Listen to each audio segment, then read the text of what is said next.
إن الحمد لله نحمده ونستعينه ونستغفره ونعوذ بالله من شرور أنفسنا وسيئات أعمالنا من يهديه الله فلا مضل له ومن يضلل فلا هادي له وأشهد أن لا إله إلا الله وحده لا شريك له وأشهد أن محمدا عبده ورسوله اللهم صل وسلم وبارك وانعم على سيدنا وإمامنا وقدوتنا محمد وعلى آله وصحبه وسلم تسليما كثيرا أما بعد فالسلام عليكم ورحمة الله وبركاته. Bienvenue dans ce nouvel épisode, nouveau live de notre série consacrée à la jurisprudence au fiqh contemporain.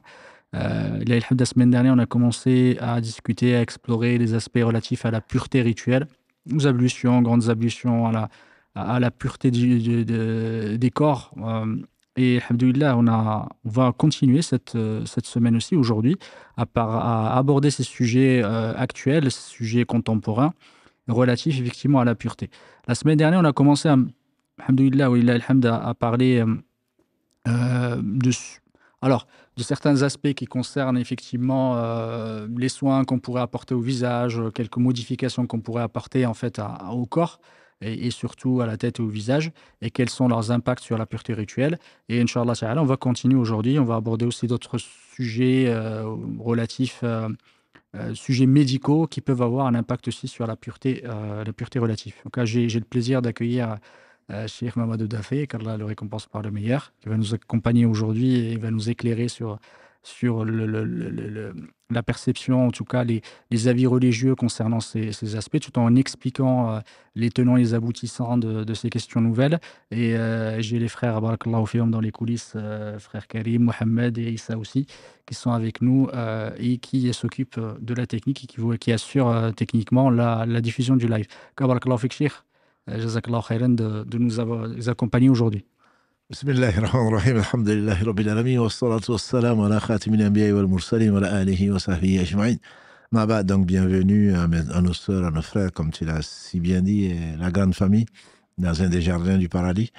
Donc, où on mentionne Allah subhanahu wa ta'ala, sa miséricorde sur nous, et tout bien fait vient de lui.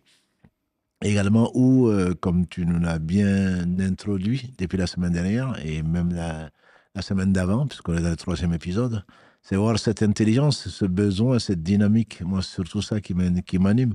Cette dynamique, c'est que certains pensent que, ah oui, mais bon, Karim a choisi malencontreusement ou il a fait exprès de parler le réel pour renvoyer à l'épisode 2. Il a choisi, Karim, de parler donc de l'impact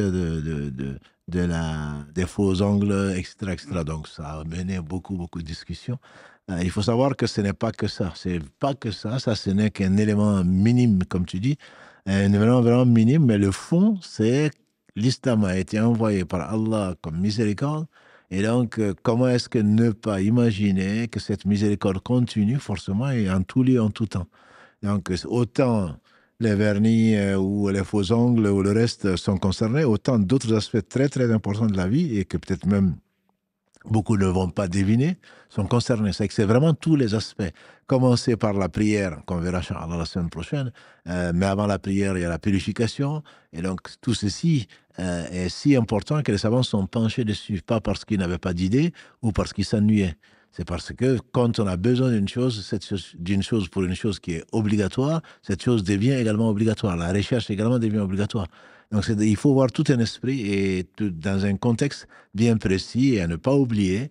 Ce n'est pas pour s'amuser, c'est vraiment pour se rapprocher d'Allah comme il nous l'a enseigné au travers donc, de la mission de Muhammad sallallahu alayhi wa sallam qu'il a préservé et également au travers donc, de cette miséricorde qui va nous amener, Inch'Allah, au travers des adorations, à nous rapprocher d'Allah, à le connaître, à l'aimer. Puisque comment tu veux connaître Allah, comment tu veux adorer Allah si tu ne fais pas ta prière? Comment est-ce que tu vas faire ta prière si tu ne sais pas qu'est-ce qui est pur, qu'est-ce qui ne l'est pas? Et surtout avec tout ce que nous amène la modernité et la mondialisation, pour nous, c'est peut-être pas important. Les gens vont, ils achètent, ils vendent, etc. Sans vraiment se poser la question de savoir est-ce que ceci correspond, est-ce que ceci ne va pas annuler le législatif, est-ce que cela ne va pas le bousculer? Est-ce que ma prière est valable ou pas? Parfois, on se pose même pas la question. Alors qu'en réalité, si elle n'est pas valable, le reste ne l'est pas non plus. Donc c'est pour ça, moi, j'admire, et tous les jours que je découvre la contribution d'un certain nombre d'hommes et de femmes, je trouve vraiment que c'est quelque chose d'extrêmement important et bien plus que ce que certains par manque de pudeur, parle de menstrues, d'état d'indisposition. C'est bien plus large et bien plus important que cela. Parce que qu'est-ce qui est important, c'est ce à quoi Allah donne l'importance. Ça, il ne faut pas l'oublier. Pour nous, c'est peut-être important, mais peut-être que chez Allah, ce ne l'est pas. Si Allah accorde l'importance à la purification, c'est bien parce que cette purification est indispensable pour la satisfaction de ce que lui, il aime. Donc, ceci devient également important. Et qu'Allah bénisse donc nos savants et tous ceux qui nous permettent donc d'apprendre pour nous rapprocher d'Allah subhanahu wa ta'ala. Barakallahu fik d'avoir expliqué effectivement le sens derrière derrière le fait qu'on s'intéresse à ces sujets-là, parce qu'ils ont une importance majeure, ils peuvent effectivement altérer la bonne exécution ou la bonne validité de nos adorations, et on est là effectivement sur cette terre pour adorer Allah subhanahu wa ta'ala de la meilleure des façons. Et ces questions sont arrivées, les ulama se sont penchés dessus. Avant, ils se penchaient sur des questions nouvelles. Alhamdoulilah, aujourd'hui, on a des ulama qui se penchent sur ces questions nouvelles. Et juste une petite, explication sur le faux. Ce n'est pas forcément le faux de façon générale, ce qui est artificiel, qui est interdit en islam. C'est surtout la tricherie, l'usurpation dans certains, mais c'est pas le faux. On peut mettre des dents même si elles sont fausses. C'est pas dans ce sens-là où les ulama disent que c'est effectivement interdit. C'est quand ça apporte justement une certaine usurpation, une certaine tricherie. C'est ça qui est relatif à certains hadiths. C'est pas tout ce qui est faux qui est interdit. En tout cas, c'est pas tout ce qui n'est pas naturel plutôt. Naturel. Voilà, non. Oui. Le faux, effectivement, tu fais bien de le préciser quand on dit faux. Il ne s'agit pas que tout ce qui n'est pas naturel, tout ce qui n'est pas venu avec la création originelle. Non, au contraire. Tu as parlé des prothèses la semaine dernière, etc. C'est des choses qui viennent, alhamdoulilah, enrichir notre vie, la faciliter même. Tout à fait. Voilà, parce que sans les prothèses, on se demande comment est-ce que certains auraient marché, auraient mâché, etc. C'est pas effectif. Tu fais très bien de le préciser. C'est pas le faux en tant que tel. C'est que c'est le faux quand il est utile et quand on le sait, c'est différent. Par contre, tricher, l'idée de la tricherie, je pense que c'est ce qui est derrière, faire semblant, et c'est sans nécessité surtout. Donc, parce que l'interdit peut devenir permis, voire obligatoire, comme on le sait, pour sauver une vie, etc., etc. Donc, il ne s'agit pas l'interdit n'est interdit que parce que on peut s'en passer. Quand on ne peut pas s'en passer, quand Allah crée des situations, et on ne peut pas s'en passer, il invite, il permet, et même il invite à le faire. Donc, tu fais très bien. Qu'Allah te récompense par le meilleur, effectivement. C'est une question, effectivement, que les ulama ont discuté. Et quand on a parlé des faux ongles la semaine dernière, c'est pour ça que je voulais continuer sur les faux ongles. On a parlé des manicures. Et manicure, alors, il y a des questions, en fait, là, on va parler, est-ce qu'on a le droit de mettre de la manicure, on n'a pas le droit, effectivement. C'est surtout quand quelqu'un qui met une femme qui met, qui fait de la manicure, c'est-à-dire qu'elle met, comment on appelle ça, le vernis à ongles, sur les ongles, est-ce que ces ablutions sont complètes ou pas? Justement, dans ces questions, est-ce qu'il y en a beaucoup qui se posent des questions? A priori, même, on aurait inventé du vernis qui laisse passer l'eau. Voilà. Halal, exactement. Barakallahu fik. Sans parler de marque et de publicité, effectivement, il y a même des vidéos qui circulent qui prouvent que, etc. Effectivement, la base, comme tu le dis, c'est pas d'interdire. C'est ça qu'il faut comprendre. Dans l'islam, tout n'est pas interdit, c'est le contraire. Tout est permis sauf ce qui est interdit. Donc, pourquoi l'islam interdit? L'islam interdit, les savants savent quelles sont les bases, parce que, donc, il y a deux catégories de manicure ou d'autres choses, on le verra plus tard, Inch'Allah. C'est, est-ce que ce qu'on applique empêche l'eau de toucher donc, la peau ou les parties qui doivent être touchées? Donc, c'est ça la base. Si la manicure, si on affirme, bon, ça, je laisse la responsabilité absolument aux producteurs de vernis halal et des gens, si c'est halal, c'est parce que ça passerait, ça traverserait, c'est pas imperméable. D'accord. Je n'utilise pas de vernis, donc je n'ai pas du tout testé. Et on m'a même envoyé un lien pour savoir si c'est halal ou pas, mais je n'ai pas ce temps-là et je ne m'occupe pas de ça. Voilà, donc c'est pas ma responsabilité. On dit simplement, les savants disent plutôt que s'il y a deux catégories. Il y a des catégories à ce niveau et à d'autres niveaux. Il faut voir est-ce que oui ou non, pourquoi il y aurait d'interdiction, parce que ça n'atteint pas, ça ne permet pas ou ça empêche d'atteindre le but. Le but, comme Allah le dit, subhanahu wa ta'ala, notamment dans la sourate 5, verset 6, qui est souvent cité, c'est bien parce que Allah donne les conditions qui sont devenues des piliers des ablutions, qu'elles soient petites ou grandes. Il faut que l'eau touche les parties qui sont citées par le Coran ou par le prophète sallallahu alayhi wa sallam. Dans ce contexte-là, quel que soit ce qu'on applique, si ça n'empêche pas l'eau de toucher la peau, la chose devient permise. Voilà. Donc, si en manicure, on se retrouve avec des ongles qui empêchent, et c'est le cas en tout cas des vernis classiques. Après, ceux qui disent qu'il y en a qui se font l'exception, c'est à eux de démontrer que c'est l'exception. Voilà. Mais classiquement et généralement, les vernis sont imperméables. À partir de ce moment-là, que ce soit d'ailleurs même les vernis médicaux. Hein. Oui, parce que ça, je pense qu'il faut aussi le voir. Oui. Ça ne veut pas dire, comme tu l'as si bien dit, ça ne veut pas dire que c'est interdit. Les vernis médicaux l'utilisation est permise si c'est un but déterminé, si c'est médical et si c'est pour un temps déterminé. Donc on peut faire le tayammum pendant 6 mois, voire plus s'il y a besoin, parce qu'on ne peut pas utiliser de l'eau, par exemple. Mais à condition que ce ne soit pas par flemme, que ce ne soit pas par négligence, mais que il y a un but qui est bien plus grand, c'est la santé. Et donc si cette santé est concernée et que, à cause des mycoses ou à cause d'autres choses, on n'arrivera pas à traiter ce mal-là que par des vernis, à ma connaissance, c'est permis. Mais ce ne sont pas des... Là, on ne va pas faire les ablutions.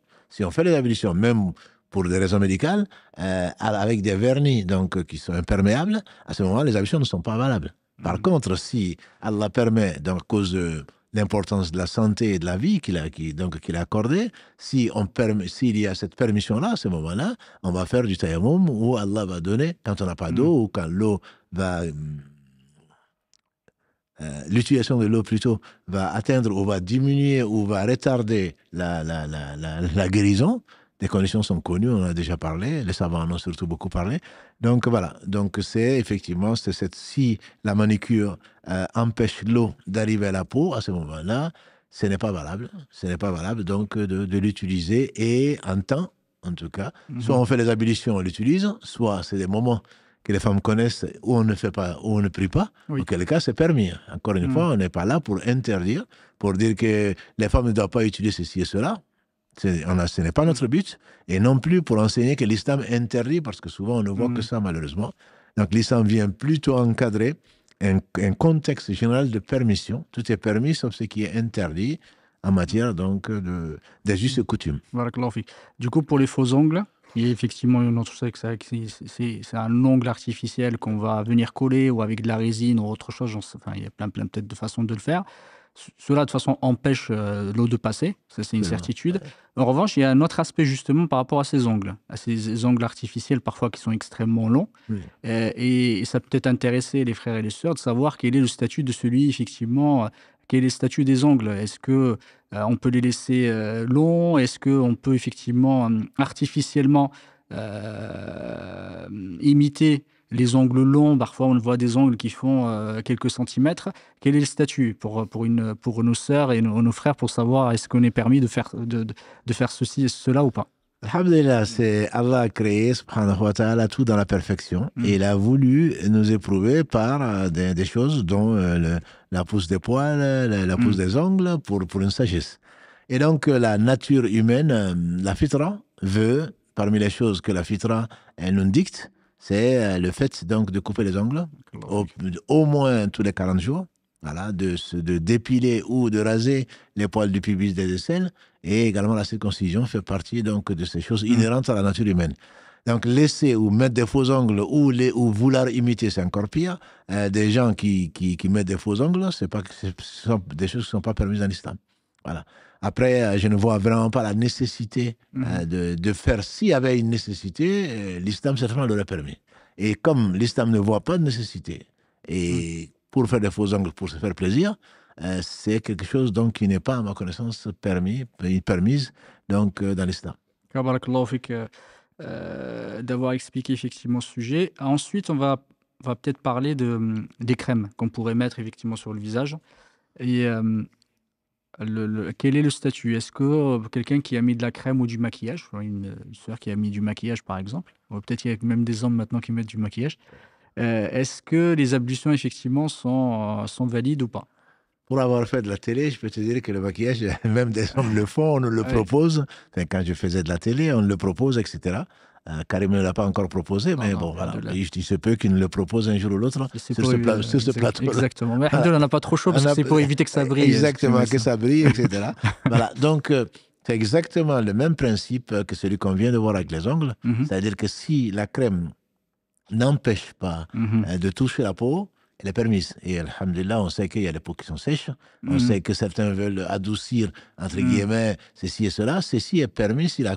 Imaginons chez le kiné ou même pas chez le kiné, quelqu'un qui a une peau sèche, qui, après avoir fait les ablutions ou la douche, qui utilise de la crème, on sait que cette crème va pénétrer donc, la peau et qu'ensuite, on peut passer l'eau et l'eau va toucher la peau. Ça, c'est permis. Donc, le principe, c'est la permission. Après, si c'est du maquillage, avec des fards, avec je ne sais quoi d'autre, que l'on sait, et je sais de quoi je parle, quand on est maquillé, par exemple, parfois, il faut vraiment beaucoup plus de temps pour démaquiller par rapport au maquillage, parce qu'on sait que c'est imperméable. Si c'est le cas, que ce soit à la télé, que ce soit ailleurs, il faut laver, il faut enlever, il faut se démaquiller. Et comme l'ongle, il faut passer... de l'acétone ou autre chose pour enlever voilà, un dissolvant, c'est comme ça qu'il l'appelle d'ailleurs, qui va dissoudre donc ce matériel qui est imperméable pour retrouver l'état naturel. Donc si c'est une crème qui, bien que forcément grasse parce qu'il y a des choses dedans, mais qui pénètre, donc qui pénètre la peau, et pour la nourrir ou pour la soigner, et que ensuite l'eau peut quand même toucher la peau, il n'y a pas de souci pour les crèmes. Barakallahu fik, jazakallahu khairan.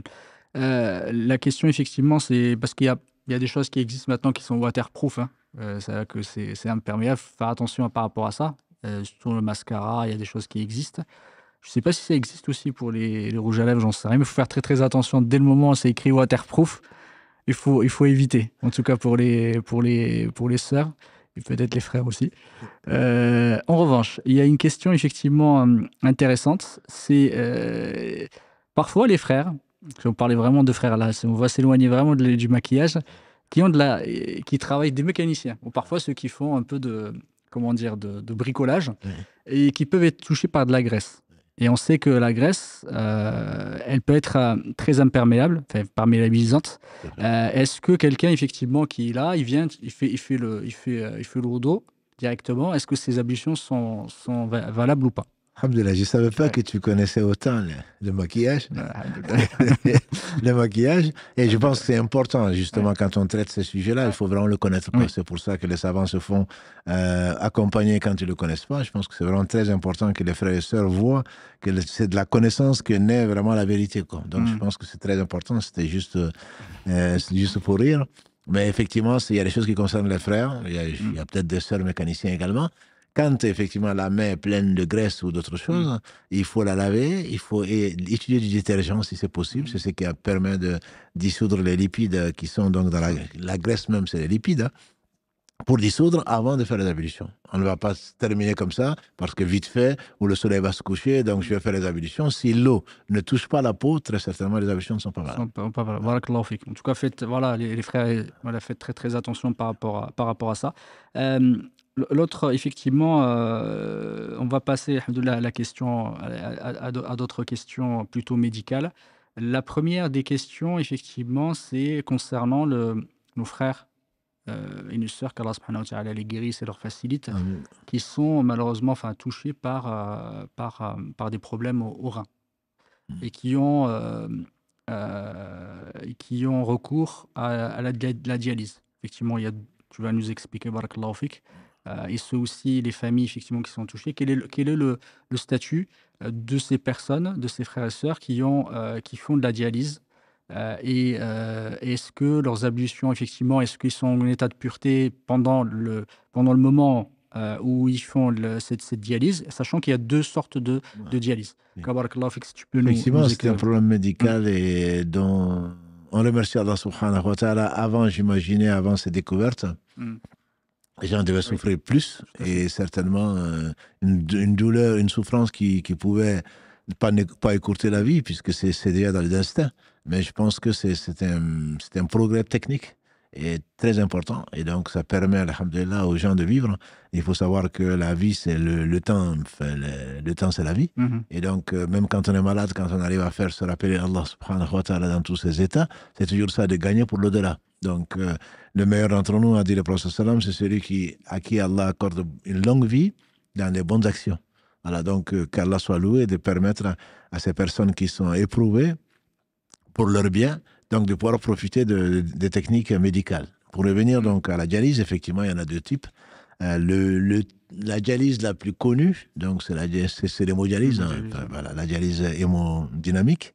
Donc c'est le fait donc et dont les gens profitent. Donc le rein est un organe très important, comme tout ce qu'Allah a créé, qui permet donc de filtrer, qui permet de nettoyer le sang, qui permet donc d'en extraire ce qu'il faut et qui est un très bon filtre pour pouvoir permettre, et Allah seul est parfait, que ce sang donc soit débarrassé de tout ce qui peut gêner.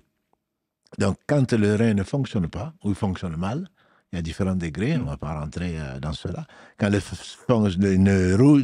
joue pas son rôle, à ce moment-là, les hommes viennent au travers des machines et au travers de la science qu'Allah leur a donnée, viennent au secours, donc pour essayer de soulager donc ces personnes-là.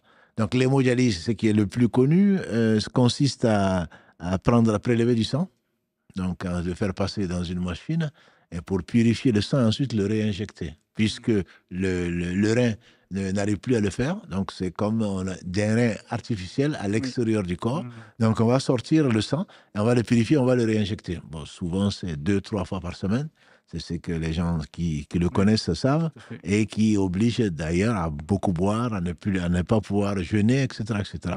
Et la vie l'emporte, comme on le sait, donc sur l'application de la religion. Bref, donc dans ce cas-là, effectivement, les savants, ils ont discuté, ils ont étudié, ils ont échangé. Il y a l'avis majoritaire, Inch'Allah, on reviendra dessus, mais tout dépend donc du statut en réalité, du statut du sang, de la sortie du sang. Oui. Voilà. Donc pour les Malikis et les Hanafi, non. Les Shafi'ites. Et les Shafi'ites, voilà, les Malikis et les Shafi'ites, le sang n'est pas une impureté.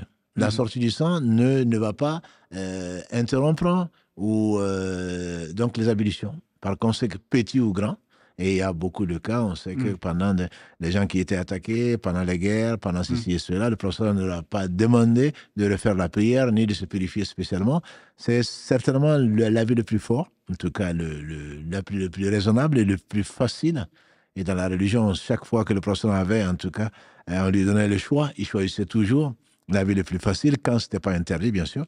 Donc, l'avis majoritaire, ou en tout cas l'avis le plus simple, et que l'on conseille à tout un chacun, donc, c'est de considérer ce sang-là, tant que c'est du sang, qui ressort et qui est purifié et réinjecté, que les ablutions restent valables.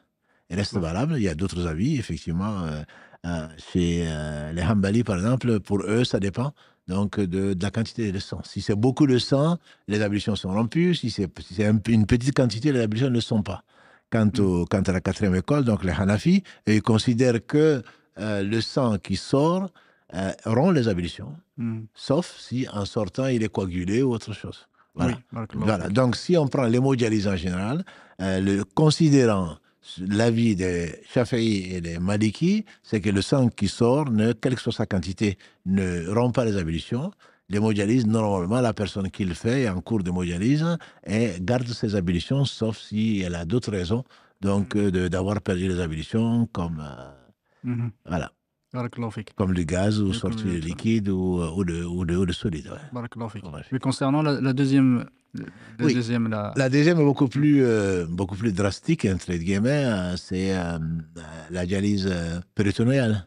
Voilà, celle-là consiste en fait, le rein ne fonctionne pas, et donc ce qu'on va faire, on va faire une incision en général, donc entre le nombril et le pubis, et on va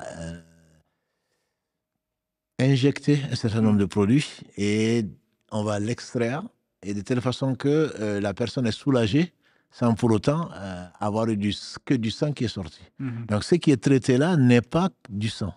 Donc, la première, on disait, c'est le sang. Il a le statut du sang. Alors que là, on peut avoir des éléments parmi les choses qui peuvent contenir donc ce qui est traité, c'est des excréments, c'est l'urine, etc., etc.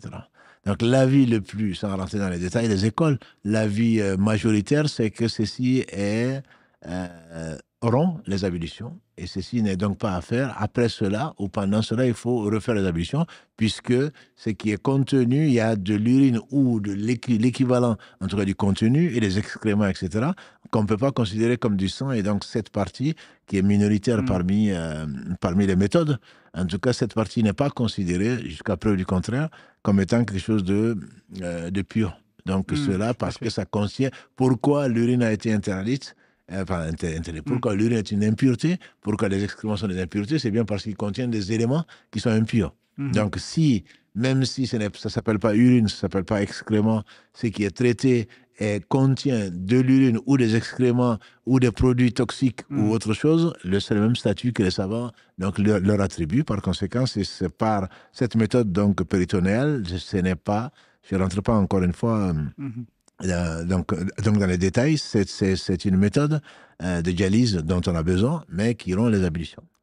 C'est une méthode effectivement qui est continue, que les gens utilisent. C'est pas la même chose que l'hémodialyse. Il faut effectivement avoir une machine, il faut se rendre à un centre d'hémodialyse 2 à 3 fois par semaine. Celle-ci, effectivement, est faite toute la journée. Ils disent que ces personnes-là n'ont plus besoin d'uriner parce qu'effectivement, le sang est complètement débarrassé, enfin en tout cas débarrassé en grande partie de tous les déchets et toutes ces impuretés-là. Et justement, elles sont contenues dans une espèce de boîte, sachet, effectivement, qui est à l'extérieur du corps. Et celle-là, en fait, à chaque fois, on le remplace, on l'enlève. Et justement, les ulama disent que le fait, effectivement, c'est apparenté à de l'urine parce que effectivement va venir nettoyer, faire le même travail que. La preuve, c'est qu'ils n'ont plus besoin d'uriner. Barakallahu fik, effectivement, tout ce qu'on va extraire, ce sont des impuretés et c'est apparenté à de l'urine. Et effectivement, les ulama n'en ont pas parlé à proprement parler auparavant, mais ils ont parlé justement du fait quand parfois la sortie, justement, que ce soit des excréments ou de l'urine, se fait par un autre endroit que l'endroit naturel.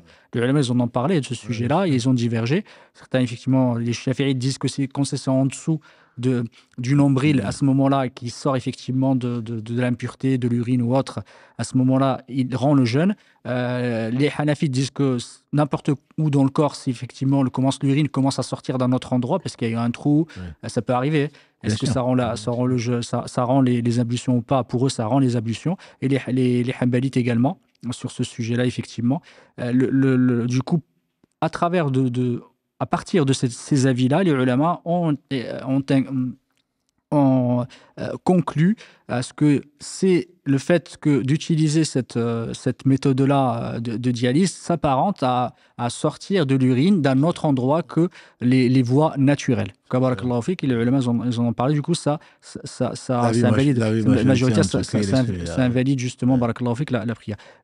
L'autre sujet dont je voulais parler, c'est concernant ce qu'on appelle la colostomie. La colostomie et l'urostomie, il me semble. Effectivement, si tu peux, barakallahu fik, en parler, parce qu'il y en a, qu'Allah subhanahu wa ta'ala nous préserve et préserve les frères, il y a beaucoup qui sont touchés soit de façon permanente, soit de façon... Je dirais même de plus en plus, au travers d'une métastase qui se forme notamment dans le côlon. Donc, on est parfois, je ne suis pas médecin, et les médecins sont parfois, surtout les chirurgiens, sont amenés à pratiquer donc une ablation, c'est pour ça qu'on parle de stomie, une ablation donc d'une partie du côlon. Et donc le côlon a, comme toute chose, à sa place, et sans cela certainement donc on vivrait pas. Donc pour enlever ce cancer-là, et je rassure les uns et les autres, c'est un cancer qui est guérissable.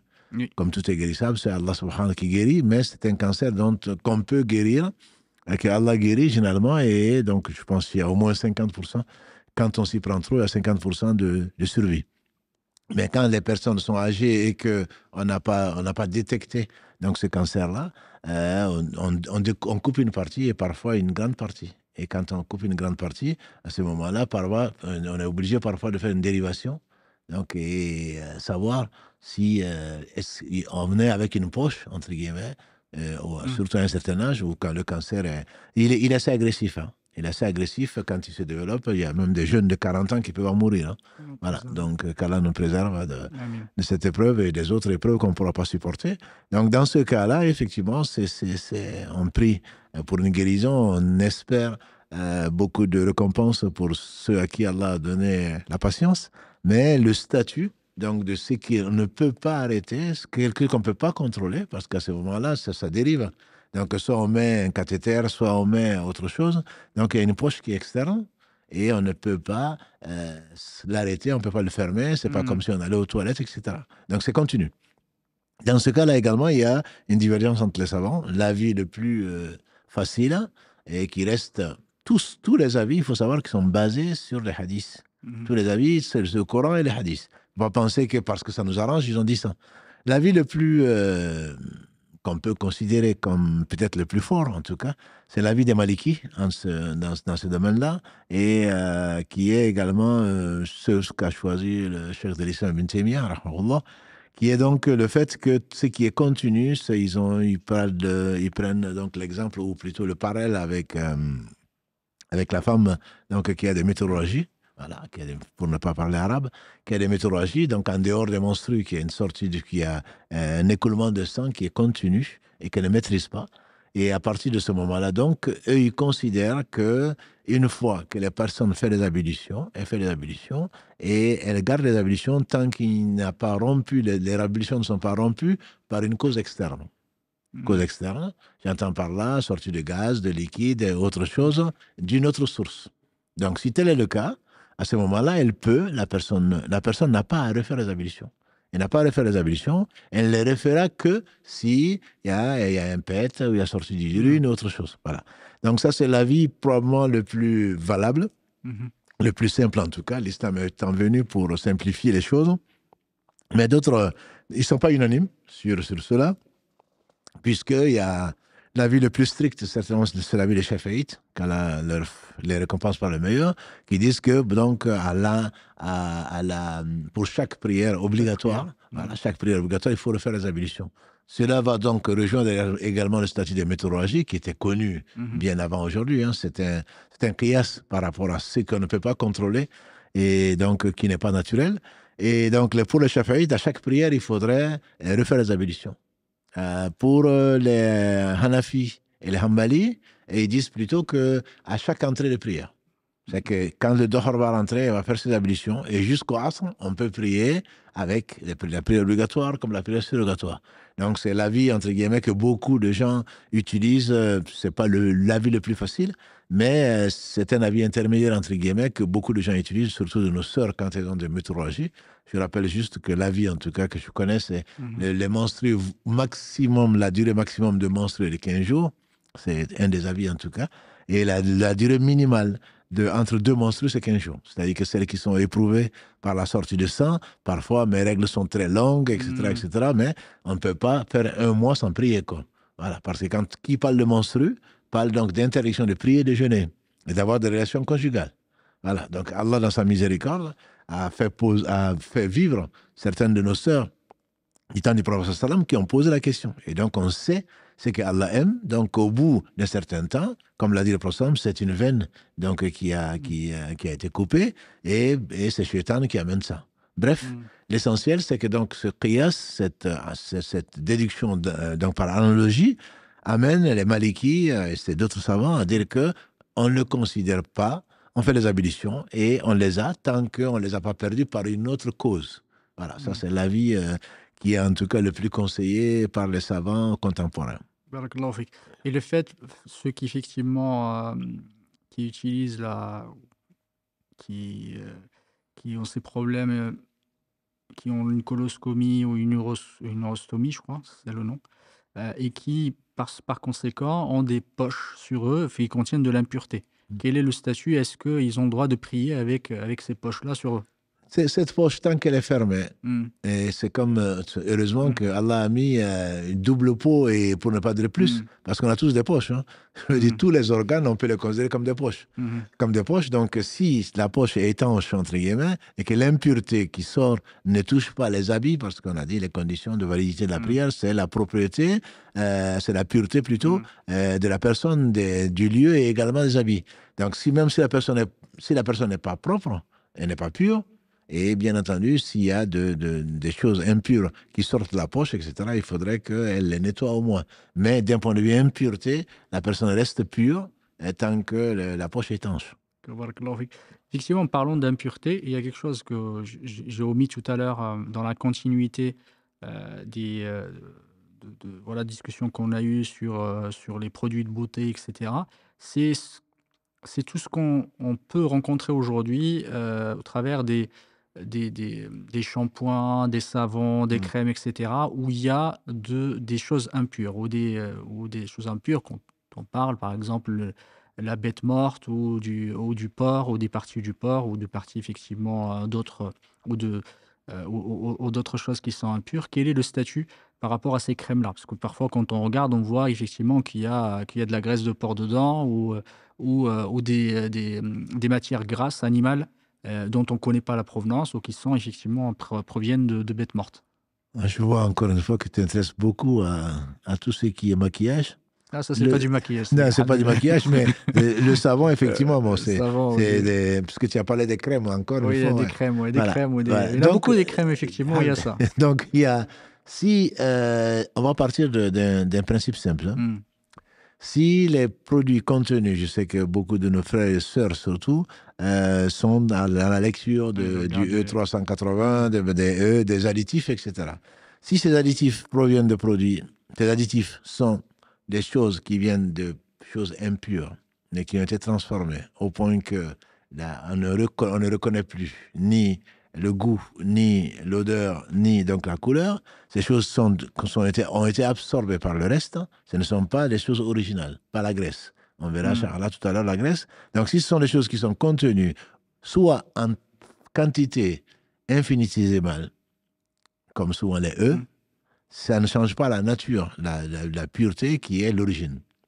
Si les choses ont été également proviennent de porcs ou d'animaux dont on ne connaît pas le statut, mais qui ont été transformés, certainement, c'est le même statut.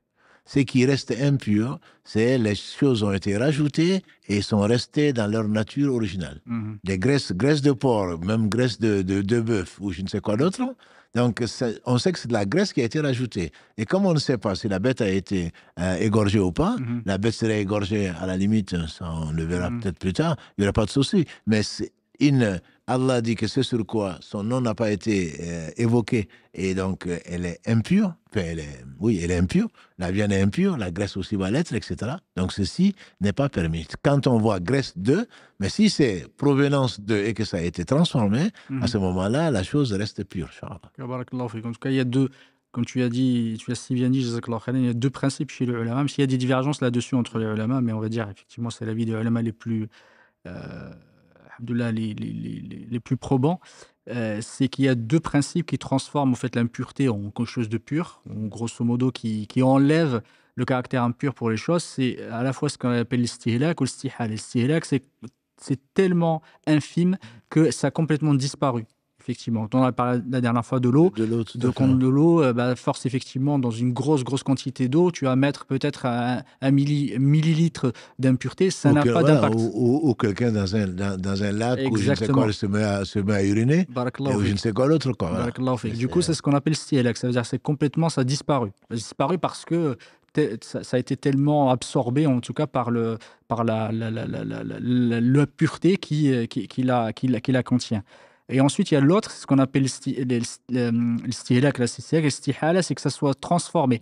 Et ça, c'est l'avis, par exemple, d'Ibn Taymiyyah, rahmatullahi ta'ala alayhi, aussi de l'avis des Dahirit, c'est que, justement, si on prend le chien ou le porc, et qu'il a été brûlé, et qu'effectivement est transformé en cendre, c'est pas l'avis de tout le monde. Effectivement, c'est pas l'avis de tous les ulama. Certains disent, effectivement, il a complètement changé, il s'est transformé en autre chose que ce qu'il était naturellement.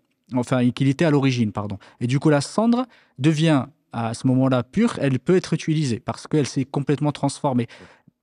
Sur quoi il se base? Il se base par exemple sur le vinaigre.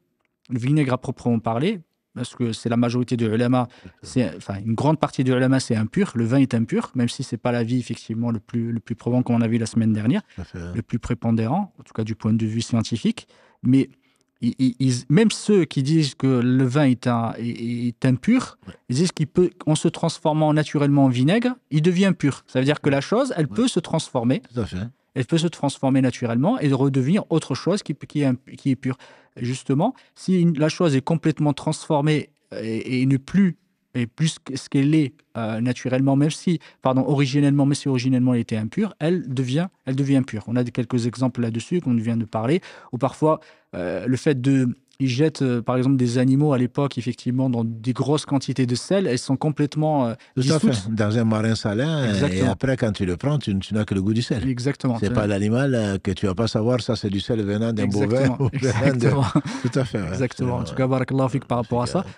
Jazakallahu khairan d'avoir bien clarifié cette chose. Et ce qu'on dit encore, et ce que tu dis à chaque fois, jazakallahu khairan, parfois quand on a des doutes et quand, alhamdoulilah, il y a tellement d'alternatives. Exactement. Alhamdoulilah, que Allah subhanahu wa ta'ala, ça c'est le cas où on a quelque chose, on est obligé de l'utiliser, ou parfois pour des questions médicales ou des choses comme ça.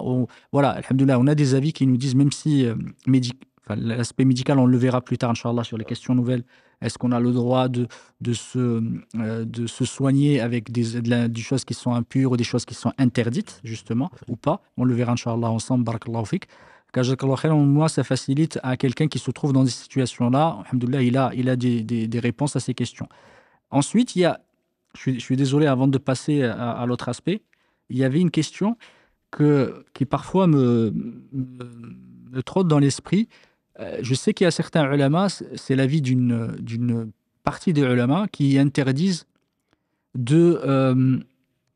d'utiliser la nourriture pour autre chose que le fait de manger. Ça veut dire que c'est une fête on ne veut pas parler de sacralité de la nourriture, mais elle a une partie, effectivement, il faut la respecter parce Allah subhanahu wa ta'ala nous l'a donné pour se nourrir. Et du coup, parfois, certains ulama détestaient l'utilisation de la nourriture pour d'autres fins, par exemple pour se nettoyer. Et les ulama se sont posé la question, si on a de la crème ou on a des shampoings ou du gel douche ou autre, où il y a à l'intérieur, on a ajouté des matières naturelles, des matières consommables, ça veut dire que c'est de la nourriture, est-ce qu'on a le droit de l'utiliser ou pas? Est-ce qu'on a le droit de l'utiliser, par exemple, la nourriture pour se nettoyer?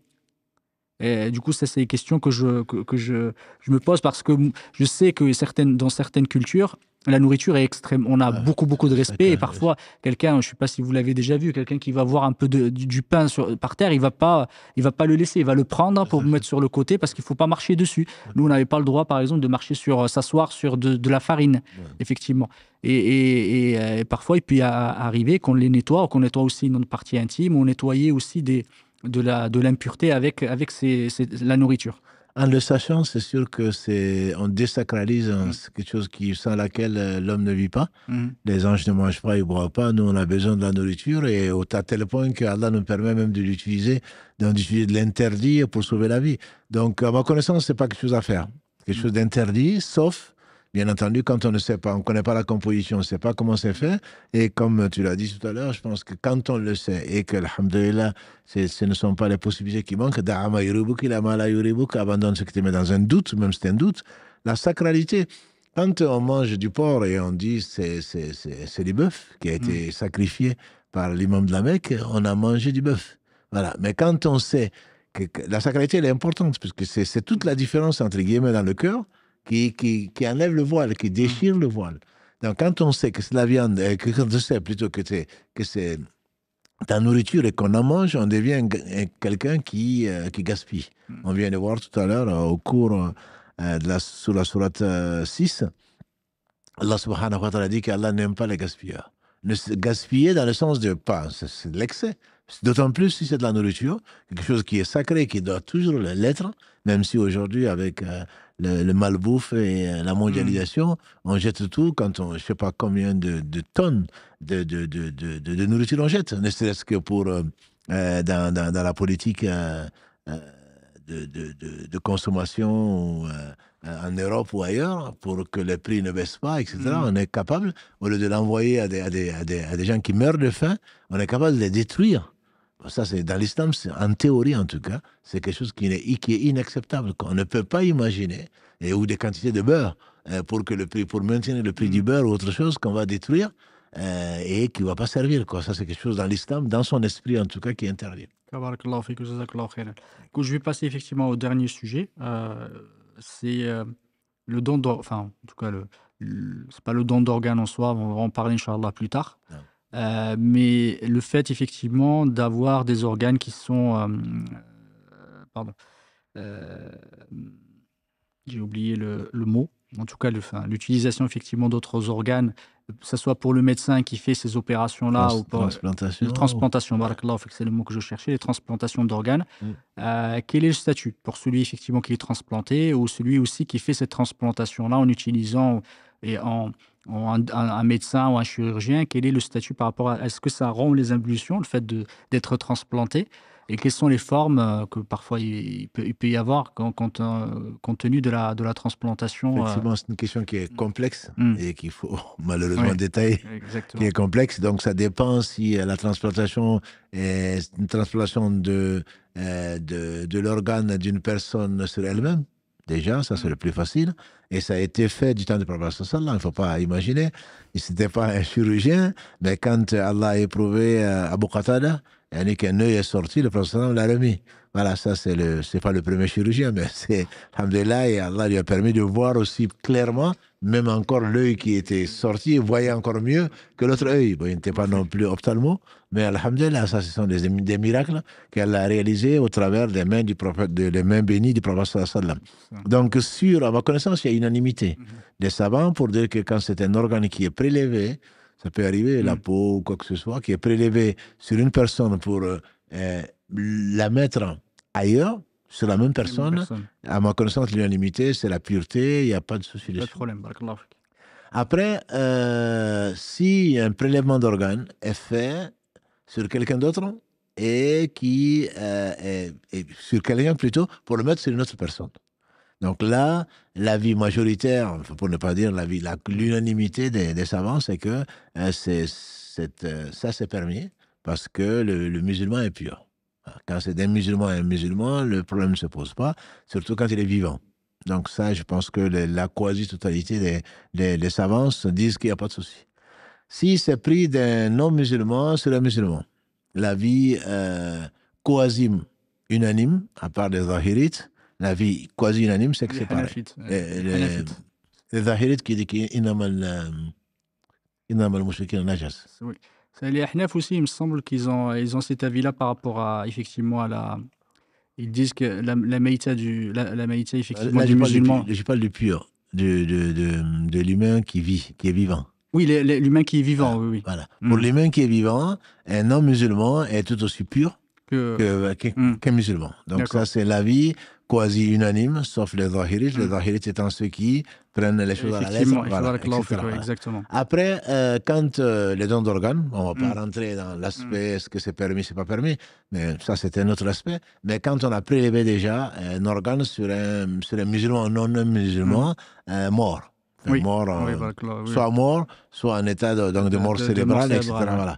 Donc, est-ce que oui ou non, on peut, est-ce que c'est pur ou pas? Donc, voilà. Donc, la vie, effectivement, c'est là où les Hanafis disent que ce qui est mort n'est pas pur, sauf si on le purifie par notamment le lavage mortuaire. Voilà. Tout à fait. Donc, comme le lavage mortuaire n'est pas fait sur un non-musulman, là, il n'autorise pas donc, de prélever un organe sur un non-musulman mort et de le faire sur un musulman parce que ce ne serait pas pur. Mais l'avis majoritaire, c'est que musulman, non-musulman, vivant ou mort, on peut prélever et si on le prélève, si on greffe, le statut est la pureté. Voilà. Ça, c'est donc la deuxième catégorie de transfert, de prélèvement d'un organe d'une personne à une autre.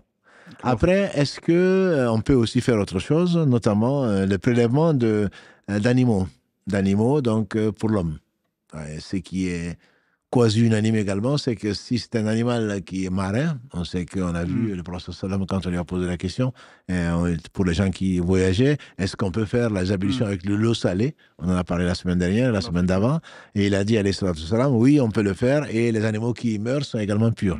Donc, d'un animal marin ou d'un animal qui a été sacrifié par un musulman au nom d'Allah, il n'y a pas non plus, il n'y a pas de discussion dessus, c'est possible. L'autre point, c'est est-ce qu'on peut utiliser un organe de porc ou une carcasse ou autre chose d'un animal qui n'a pas été sacrifié, qui est gif. Hein. Donc, que ce soit même un animal comestible, hein, mais qui est mort comme ça sans être égorgé. Donc là, l'avis majoritaire, à ma connaissance, c'est que c'est pas permis.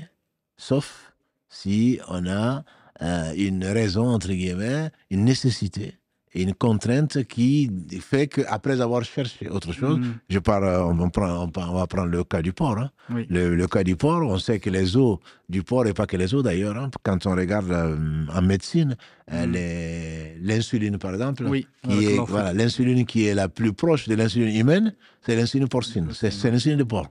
Bon, ça ne s'applique pas beaucoup aux humains, mais c'est l'animal qui ressemble le plus aux hommes, là, c'est le porc. Pas physiquement, bien sûr, on dirait le singe, mais non, mais comment dire, quand on prend la séquence de la protéine en question, parce que l'insuline, ou tout ce qu'on veut, la protéine, il y a très peu de différence entre l'insuline humaine et l'insuline porcine. Donc, si on ne trouve pas d'autre insuline que l'insuline porcine, bien sûr que la vie l'emporte sur l'interdiction. Voilà. Donc, en cas de nécessité, on peut le faire, mais s'il n'y a pas de nécessité, on n'a pas utilisé de carcasse ou d'organes ou quoi que ce soit qui provienne d'un animal qui est impur ou d'un animal qui, de toute façon, n'est pas pur, effectivement, à cause du sacrifice, du mode de sacrifice, pour transplanter ou pour faire une greffe chez un homme. Voilà, en très résumé. Barakallah, c'était très très clair, même si effectivement, alhamdoulilah, barakallah, tu rends les choses complexes, faciles. Barakallah, fik, Allah te facilite en tout cas. Barakallah, fik. Désolé, je croyais que tu parlais de transplantation du mort. Barakallah, fik, d'avoir parlé parce que il y en a, on peut faire des transplantations. On a parlé des reins tout à l'heure. On peut faire effectivement des transplantations de reins. Ce qu'on peut vivre a priori avec un seul. Qu'Allah subhanahu wa ta'ala préserve, qu'Allah subhanahu wa ta'ala guérisse et facilite à tous ceux qui sont éprouvés. Barakallah fik d'en avoir parlé aussi, parce que le musulman, comme le non-musulman, sont purs, hein, du point de vue de la très très grande majorité des ulama, et qu'alhamdoulilah, il n'y a pas de souci là-dessus. Dernière chose, effectivement, par laquelle je vais effectivement clôturer, une question nouvelle qui n'était pas qui n'était pas connu à l'époque du prophète alayhi salatu wassalam, c'est la césarienne. En fait, la césarienne aujourd'hui, ce qui est encore pratiqué, les femmes qui ne peuvent pas accoucher par les voies naturelles, par la voie basse, on en a beaucoup effectivement qui on le fait par césarienne. Quel est le statut de cette femme effectivement qui a subi cette césarienne, grâce à la césarienne, elle a pu accoucher. Est-ce qu'elle doit faire le ghusl derrière ou pas? Est-ce que, parce qu'effectivement, il y a une divergence entre les ulama là-dessus. Pourquoi la divergence sur ce sujet-là, entre les ulama sur la césarienne? C'est que les ulama ont divergé quelle est la cause de l'obligation de faire le ghusl. Est-ce que c'est l'écoulement du sang, ou est-ce que c'est le fait d'accoucher, ou c'est l'accouchement?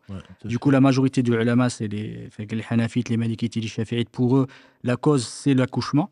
Et les Hanbalites disent que c'est la cause, c'est le saignement. Et comme pour le saignement, c'est effectivement les louchis. Et c'est pour ça que certains ulama disent que, voilà, suivent effectivement l'avis des Hanbalites. C'est certains ulama aussi, qu'Allah subhanahu wa ta'ala récompense par le meilleur, qui suivent cet avis en disant, comme il n'y a pas de louchis, justement, il n'y a pas d'obligation, justement, barakallahu fik, de faire le ghusl. En tout cas, on n'est pas en état d'impureté à ce moment-là, de grande impureté. En tout cas, barakallahu fik, qu'Allah te récompense par le meilleur. Je pense qu'on est arrivé au bout du live et on, Inch'Allah, passer aux questions. Barakallahu fik. Oui, salam alaikum, Cheikh, salam alaikum, Mohamed, barakallahu fikoum pour tous ces échanges et tous ces conseils. Salam alaikum à nos frères et nos sœurs sur les différents réseaux. Alhamdoulilah, vous êtes encore nombreux ce soir et vous êtes encore nombreux à répondre aux questions qui sont posées par les frères et par les sœurs. On a beau le répéter, Mais alhamdoulilah, peut-être que vous venez d'arriver, parce qu'alhamdoulilah, on a chaque semaine des nouveaux abonnés. Donc, juste pour rappel, ne répondez pas, s'il vous plaît, aux questions qui sont posées par les frères et les sœurs, parce qu'ils sont destinés aux intervenants. Et comme on disait la dernière fois, les questions sont posées aux intervenants parce que c'est les intervenants qui préparent leur sujet, donc ils savent de quoi ils parlent. Puisque le sujet l'ont préparé d'une certaine manière. Donc, alhamdoulilah, ne vous précipitez pas, même si vous avez la réponse, vous pensez avoir la bonne réponse. C'est pas la question ce n'est pas le sujet en vérité, c'est juste que, alhamdoulilah, il y a la conférence, on va dire, où le live a été amené d'une certaine manière. Alhamdoulilah, peut-être que les personnes n'ont pas forcément compris ce qui a été dit et veulent juste faire répéter, on va dire, les intervenants. Barakallahu fikoum en tout cas. Et on vous remercie en tout cas énormément pour votre fidélité. La première question sur laquelle que j'ai à poser, Cher, alhamdoulilah, tu as un peu anticipé sur ta dernière réponse. C'est quand on est hospitalisé, pardon, et qu'on n'a pas la possibilité de bouger, donc on n'a pas la possibilité de faire les ablutions, il n'y a pas de quoi faire le tayammum, et que le temps passe, et alhamdoulilah, on n'a pas encore le droit aux visites. Comment est-ce que ça se passe à ce moment-là? Justement, je suis étonné. Je suis étonné de la réaction d'un certain nombre de gens qui, parce qu'ils sont à l'hôpital, et ils se disent, je prie pas, je vais attendre de sortir. Comme si beaucoup ne sortent pas sur un brancard et ne sortent pas morts quoi, de l'hôpital. On ne meurt pas plus à l'hôpital qu'ailleurs, mais on meurt tout le temps. Mais c'est vraiment, je dirais, c'est le moment où on est le plus proche de la mort, entre guillemets, même si la mort n'est jamais loin. Donc, il faut absolument prier. Il faut prier, il faut prévoir. Autant on rentre avec des pommades, autant on rentre avec, je ne sais quoi, des habits de rechange, autant il faut se rentrer avec une pierre, avec quelque chose que l'on puisse, ou qu'on demande aux personnes de nous apporter ça, parce que Allah permet et Allah ordonne surtout de prier dans tous les états. Debout, si on ne peut pas coucher, assis, si on ne peut pas coucher, sur le dos, sinon sur le côté droit, sinon sur le côté gauche, etc. Même avec les yeux. Donc, c'est que vraiment la prière est extrêmement importante et à toutes ces personnes-là, je leur conseille meilleure guérison, bien sûr, prompte guérison plutôt, et, mais en même temps de penser que ce qui fait leur vie. La vie, ce n'est pas que d'être guéri après amputation ou après avoir une prise de médicaments. La vie, avant tout, c'est la vie du cœur. Donc, il faut vraiment ne pas négliger ceci, quels que soient les états dans lesquels quel que soit l'état dans lequel on est. Donc, si on a des pierres, si on a une pierre, on rentre avec, il n'y a pas que la pierre. Hein. Il y a, pour certains savants, Mohamed me confirmera, il y a le marbre. Entre guillemets, que l'on peut utiliser, ils ne sont pas unanimes dessus. Donc, c'est tout ce qui sort naturellement de la terre. Et bon, je pense qu'on peut trouver, est-ce que s'il y a de la chaux, s'il y a de la peinture qui est passée dessus, est-ce que c'est valable, est-ce que c'est pas valable? Bon, il y a des divergences dessus. Toujours est-il qu'il faut prier. Il faut prier même si la prière n'est pas valable. Si la prière n'est pas valable, j'entends par là, si on n'a pas de prière, on n'a rien, l'heure qui arrive, au moins chez les Maliki, la vie que je connais, c'est qu'on prie, quitte à refaire la prière, une fois qu'on est dans les conditions. Parce que c'est l'esprit, c'est que Allah passe avant toute chose. La religion passe avant toute chose. Je ne parle pas de la vie. Elle passe avant toute chose, donc je la fais, même si ce n'est pas valable. Et donc, je dois la refaire parce que les conditions ne sont pas réunies. Donc, il faut vraiment y penser. Penser à la vie du cœur avant de penser à la vie du corps. Voilà, vous avez parlé du marbre. Est-ce que, par exemple, toucher le mur, donc dans une clinique, bon, le mur, on sait que ça a été peut-être sur le placo. Est-ce que ça, c'est valable, pas valable? Justement, c'est la question, je ne sais pas si on a déjà discuté ou pas, ça fait l'objet de divergence, à savoir est-ce que, bon, sur la pierre, il n'y a pas de divergence dessus, mais sur le marbre ou sur la chaux ou autre chose, les savants divergent. Mais l'essentiel pour moi, c'est qu'il faut faire la prière, quel que soit l'état dans lequel on est. Et ensuite, s'il y a divergence dessus, ben, soit on étudie, soit on pose la question à des savants, et quitte à refaire la prière, il faut la faire. Donc, Allah a simplifié, Allah a facilité son adoration. Pour moi, l'avis le plus fort, pour moi, c'est tout ce qui ressort de la terre est considéré comme quelque chose sur laquelle on peut faire le tayammum. Et l'adoration d'Allah passe avant ces discussions scientifiques, entre guillemets. Je vous propose de prendre un premier appel, Inch'Allah. Voilà. Oui, allô. Allô, salam alaikum. Alaikum salam. Vous êtes en direct, on vous écoute, Inch'Allah. Oui, alors, j'ai une question concernant le rossi pour les saignements. Est-ce que la vie des pertes marron, est-ce que ça rentre dans le saignement ou pas pour faire le rossi? parce que je suis dans un état où j'ai beaucoup de pertes marron et que je sais pas s'il faut que je fasse le rose plusieurs fois ou juste les ablutions normalement. Le problème de perte marron, entre guillemets, et de perte blanche, dans un autre cas, il y a divergence dessus, mais comme on le fait dire à notre mère Aïcha, radiallahu anha, il ne faut pas se presser. Pas se presser, c'est-à-dire que la fin des menstrues, vous les connaissez mieux que moi, la fin des menstrues, c'est vraiment Oui, l'apparition des pertes blanches. Donc, si vous avez des pertes marron, ne vous précipitez pas. Même si vous êtes pressé de jeûner, c'est surtout pendant le mois de Ramadan, vous êtes pressé de jeûner pour ne pas avoir d'autres jours, donc plus de jours à jeûner, je veux bien le comprendre, mais comment adorer Allah dans le doute? Parce que si vous jeûnez alors que c'est encore les menstrues, vous savez très bien que ce n'est pas valable. Donc le mieux, c'est vraiment d'attendre d'être sûr qu'on n'a plus ceci. Et sauf si ça dépasse, bien entendu, les 15 jours, pour la vie que je suis, les 15 jours donc de maximum. Si ce n'est pas le cas, j'attendrai.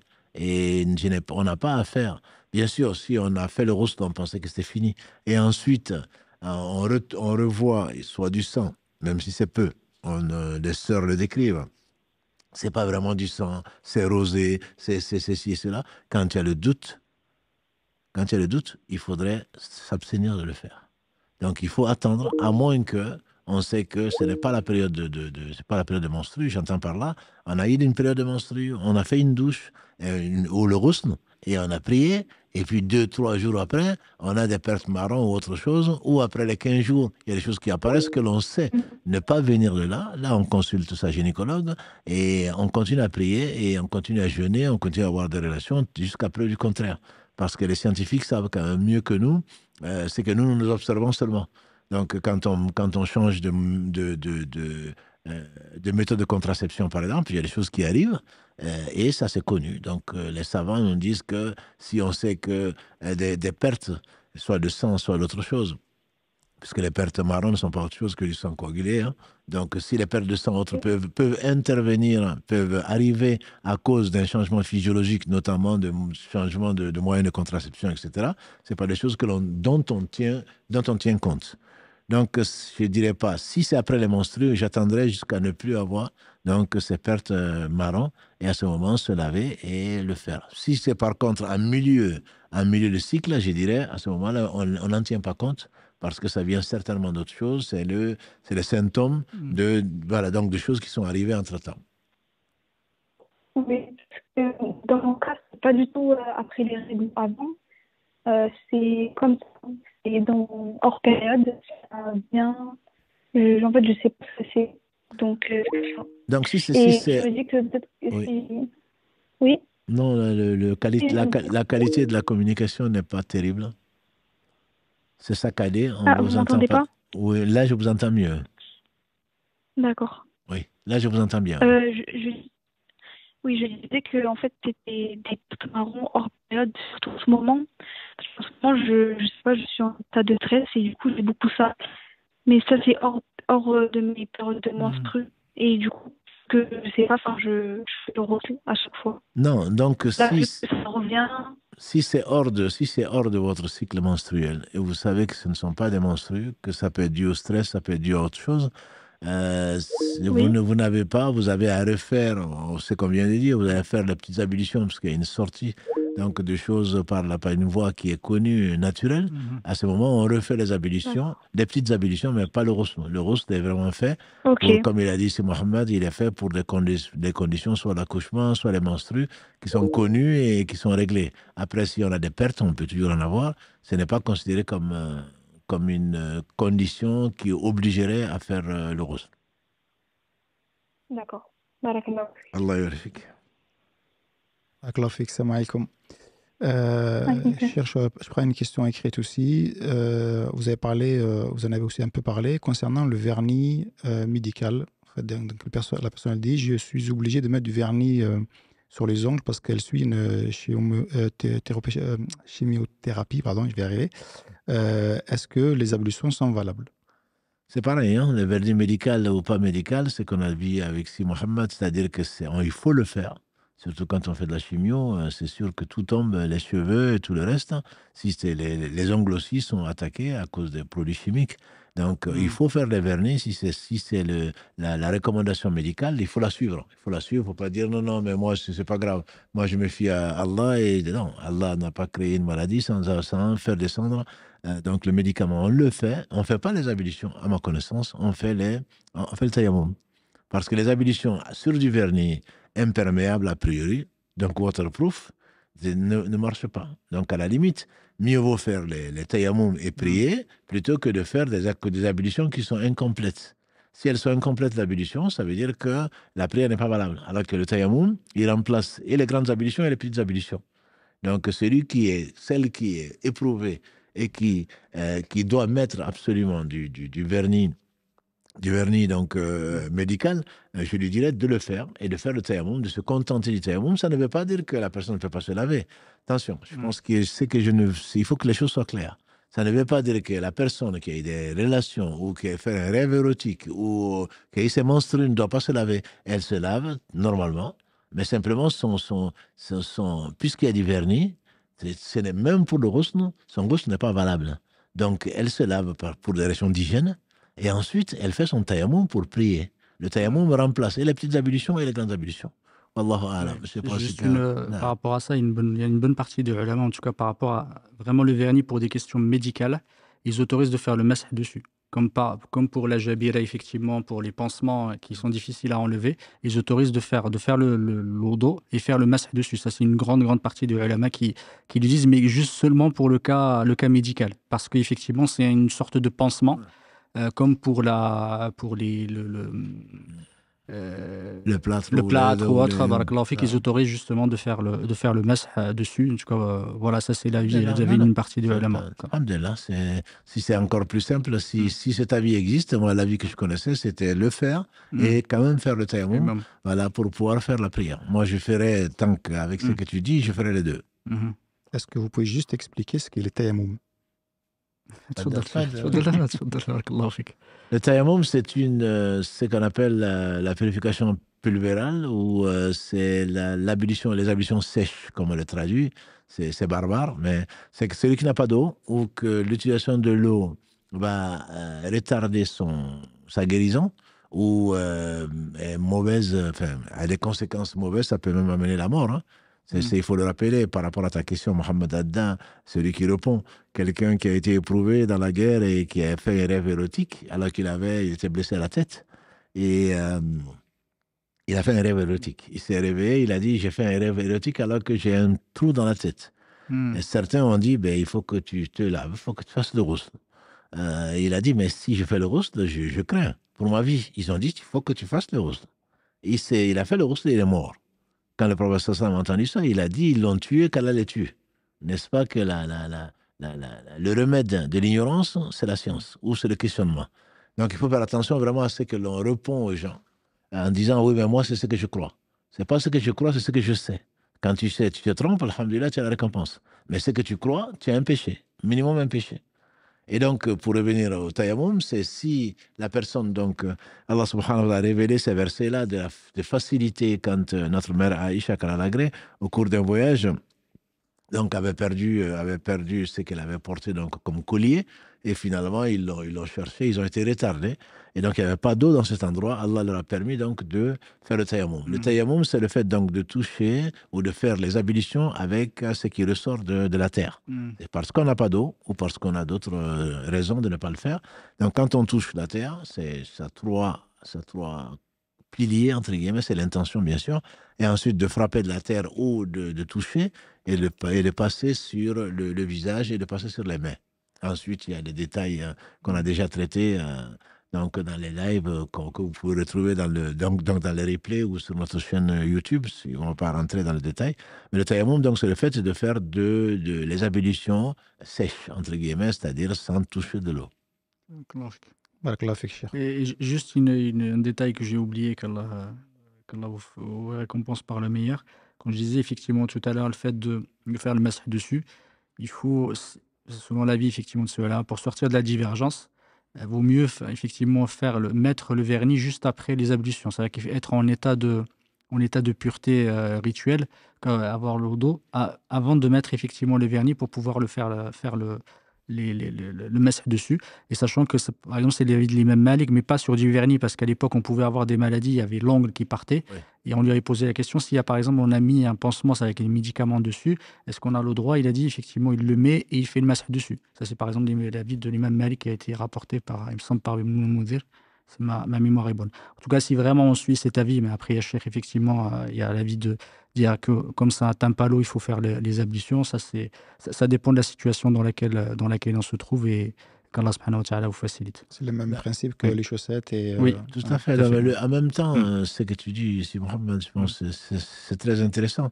C'est qu'il faut la personne qui est éprouvée par ça, c'est mieux que nous. Le type de vernis médical, est-ce qu'il faut la faire tout le temps ou est-ce que le vernis s'en va ou pas, ou est-ce que s'il faut la faire tous les jours? Bien sûr, on va faire les ablutions, ensuite on va mettre le vernis parce que couche sur couche, forcément, ça devient de plus en plus impérable. Ou est-ce que de toute façon, quand on la met pour une seule fois, ce que je ne crois pas. Voilà, donc s'il faut la mettre régulièrement, mieux vaut de toute façon faire les ablutions, même à supposer que l'eau ne touche pas, et ensuite de la mettre seulement une fois qu'on a fait les ablutions. Si on fait le tayammum dessus, au moins on sort de divergence. Barakallah fik, Cheikh. On appelle Cheikh Karim. Allô, salam alaikum. Alaykoum salam. Tu dis en ligne?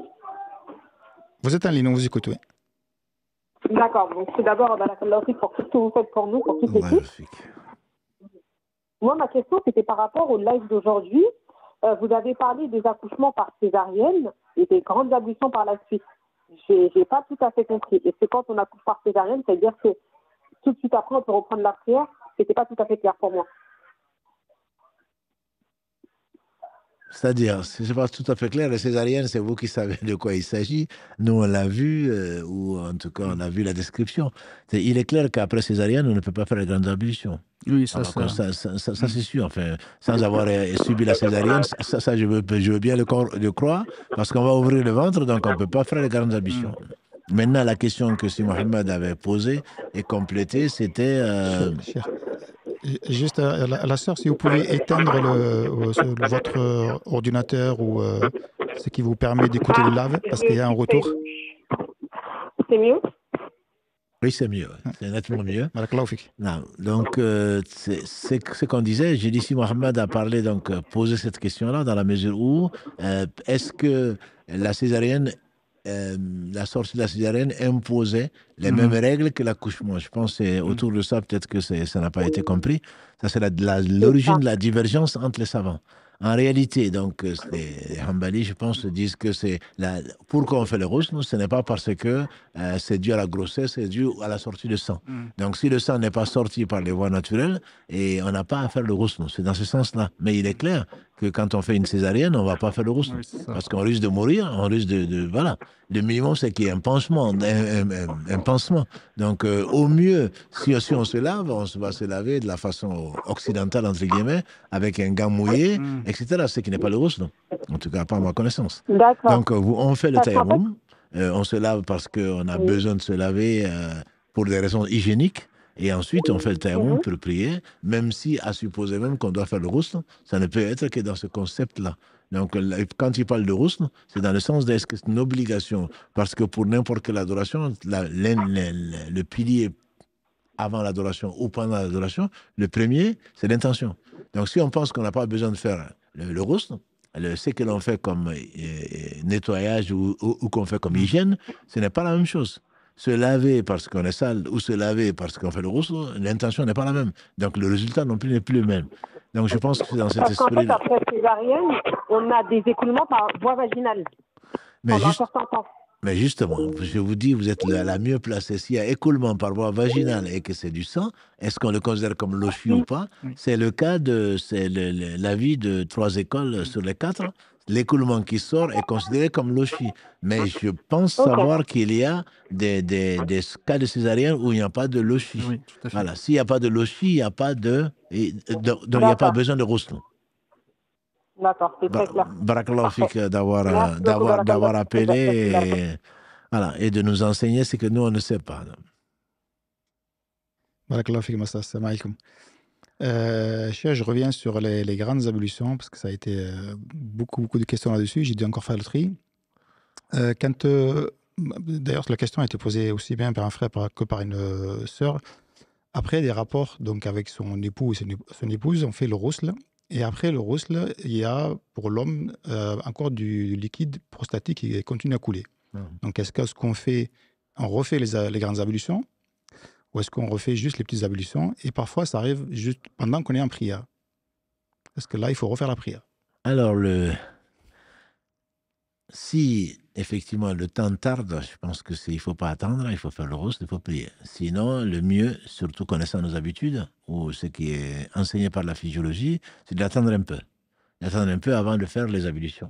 Maintenant, si après avoir fait le ghusl, que ça sort bien plus tard, on fait les petites ablutions, parce que c'est pas du sperme qui sort, c'est des liquides prostatiques, ou appelez-le comme vous voulez, qui obligent à refaire les petites ablutions. Voilà, parce qu'avec le liquide prostatique qui vient, donc, comme son nom l'indique, mélangé au moins avec les produits de la prostate, donc, qui souvent est déclenché par des souvenirs ou par des désirs. Donc là, le prophète sallam nous a enseigné, et l'islam nous enseigne, donc de laver tout l'organe, dans tout l'organe, pas que le gland, pas que le pénis, tout l'organe, et à ce moment-là, y compris donc les testicules, et refaire les petites ablutions.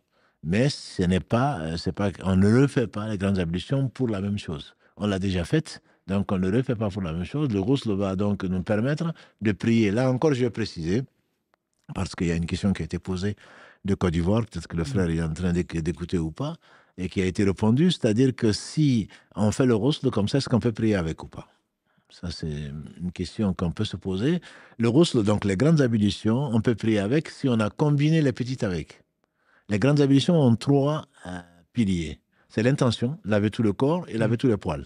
Donc, si on vient, et pour les Hanafi, donc, en tout cas, bon, on va pas rentrer dans le détail, donc c'est laver tout le corps, y compris le nez et la bouche. Voilà. Donc, si tu viens devant une piscine et que ton intention, c'est de faire le ghusl, et que tu prends de l'eau, tu mets dans la bouche et le nez, tu plonges, tu le sors, et en fait, donc, tu as fait les grandes ablutions. Avec ça, bien sûr, tu ne peux pas prier. Voilà. Les grandes ablutions, ce n'est pas non plus avec du détergent, des savons, etc., utilisés ou du shampoing. Je me suis lavé, donc c'est les grandes ablutions. Non. Tu te laves pour des raisons hygiéniques ou autre chose. Après, ton intention, sans dire, oh mon Dieu, je vais faire les grandes ablutions, ton intention, maintenant, c'est avec de l'eau pure. C'est avec de l'eau pure que tu vas laver. Donc, mais le mieux, si tu veux sortir de la faire tes prières, c'est de faire de la façon que le prophète nous a enseigné qu'il faisait lui-même. C'est-à-dire, tu fais du 2 en 1, tu laves tes parties intimes, mais si tu as fini avec le savon et les shampoings et le reste, le problème ne se pose pas. Donc tu laves, il commençait par laver ses parties intimes qui ne touchent plus. Ensuite, il fait les petites ablutions. Une des versions, en tout cas, c'est une fois chaque partie. Ensuite, tu combines ça avec les grandes ablutions. Tu laves la tête, donc les cheveux, etc., 3 fois. Et ensuite, les oreilles, droite et gauche. Ensuite, laver la partie droite, poursuivre la sunna. La gauche ensuite, devant et derrière. Et tu finis par les pieds, si c'est un endroit, surtout où l'eau ne coule pas. Si c'est dans ta baignoire, tu peux aller jusqu'aux petites ablutions, jusqu'aux pieds. Parce que j'imagine que c'était un endroit donc, qui peut être sale et sali par ce qui sort de soi. Donc, si ce n'est pas le cas, tu peux le laver les pieds, soit à la fin, soit après les petites ablutions, et sorti de là, tu peux prier directement. Mais si tu as juste lavé tout le corps sans petites ablutions, tu ne peux pas prier avec. Il te faut faire ensuite, sorti du bain, il te faut faire les petites ablutions. Donc, le plus simple, c'est de faire les petites ablutions après un nettoyage des parties intimes, les petites ablutions et ensuite les grandes ablutions. Et sorti de là, on peut prier directement. Donc, c'était juste une parenthèse pour que les gens ne confondent pas les deux. Les petites peuvent être incluses dans les grandes et c'est ça la sunna du prophète sallam. Mais les ablutions, les ghusl est quand même valable si tu ne fais que ça, mais tu ne peux pas prier avec. Il te faut refaire après donc les petites ablutions. Et donc pour la femme, c'est la même chose, parce que la femme, elle dit, après les rapports, plus tard dans la journée, elle perd un liquide. Chaque fois qu'un liquide sort, normalement, il faut refaire les ablutions. Les petites. Petites ablutions. Les petites ablutions, absolument. Ce n'est pas parce qu'un liquide sort qu'il faut faire les grandes ablutions. Si le liquide sort après un réveil, comme on l'a vu, un rêve érotique ou autre chose, tu ne sais pas d'où le liquide est sorti. Voilà. Tu sais d'où ça est sorti, mais tu ne sais pas la cause. Voilà. Donc, s'il y a eu un orgasme, forcément, mais comme tu dors, tu t'en souviens pas, tu te réveilles, quand il y a une sortie de liquide, par précaution, et c'est ça la sunna, quand on voit, comme l'a dit le prophète sallam, quand elle voit du liquide. Donc là, le liquide prouve qu'il y a eu sortie de quelque chose. Mais si c'est dans la journée un état de conscience, tu fais ta toilette intime et tu refais les petites ablutions. Juste par rapport à ça, si tu pouvais juste expliquer par rapport au sujet du liquide prostatique, parce qu'en moment, il y a 3 sortes de liquide. Si tu pouvais juste en parler, la différence, parce que des fois, ils peuvent, effectivement, parce qu'il y a le sperme, on connaît, mais après, il y a 2 autres, effectivement, liquides. Et quand tu as parlé tout à l'heure de laver l'organe, etc., elle ne concerne qu'un des 2. Vas-y. Non, c'est une question. Je pose la question. Moi, je te fasse la main. Là, effectivement, par rapport au liquide prostatique, il y a le sperme, justement, mais ça, on en a parlé tout à l'heure, le fait de la sortie du sperme, le mani, effectivement, ça obligatoirement, ça implique le ghusl.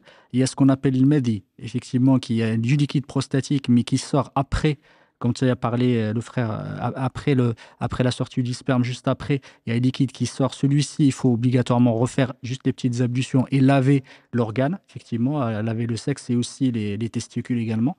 Et ensuite, il y a une 3e sorte de liquide qui, parfois, on le voit quand on urine.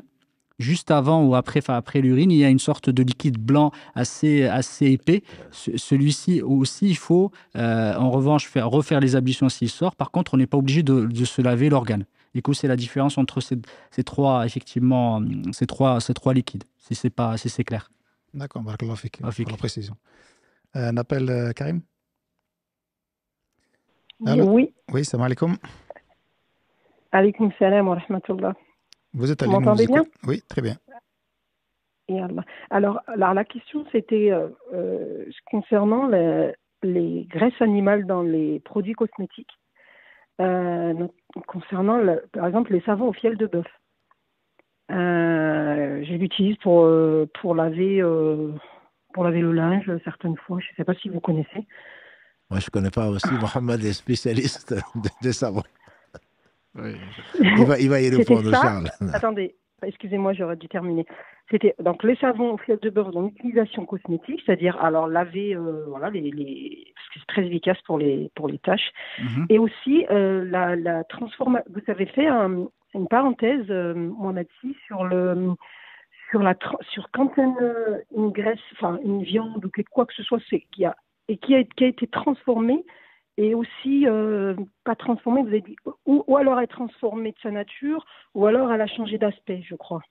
Et là, la deuxième question par rapport aux transformations en graisse animale, c'était la graisse de poule, la poudre de graisse pour les bouillons de culture qu'on utilise dans la nourriture, cette fois-ci qu'on va consommer.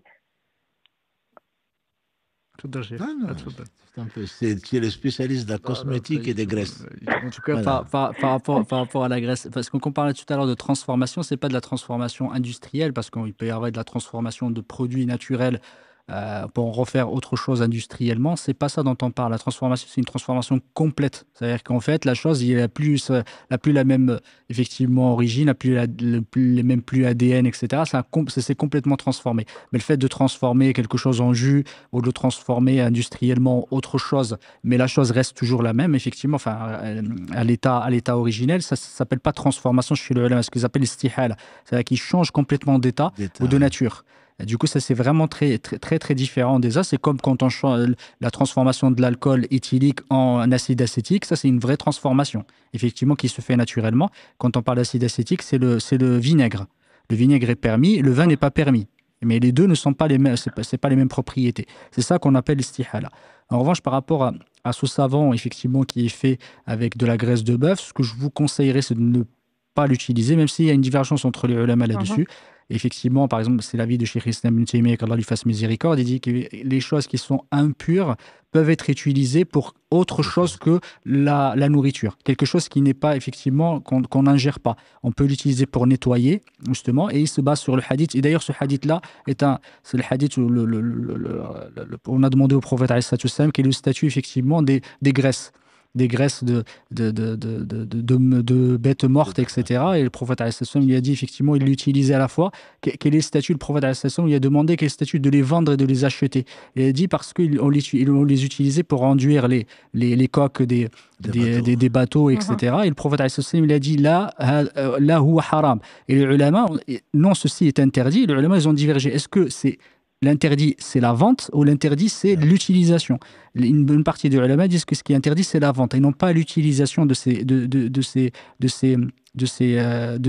utilisations tierces.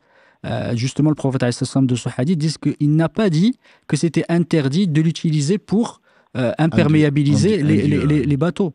Et justement, ça, c'est l'avis de Cheikh l'Islam et d'autres ulama qui disent qu'on peut l'utiliser pour autre chose. Et par exemple, pour les crèmes, pour le nettoyage ou pour autre. Mais moi, ce que je vous conseillerais, c'est de ne pas le faire parce que c'est l'avis de la grande majorité des ulama. Et qu'il y a d'autres choses, on a des alternatives, ça c'est des cas où on n'a pas de solution.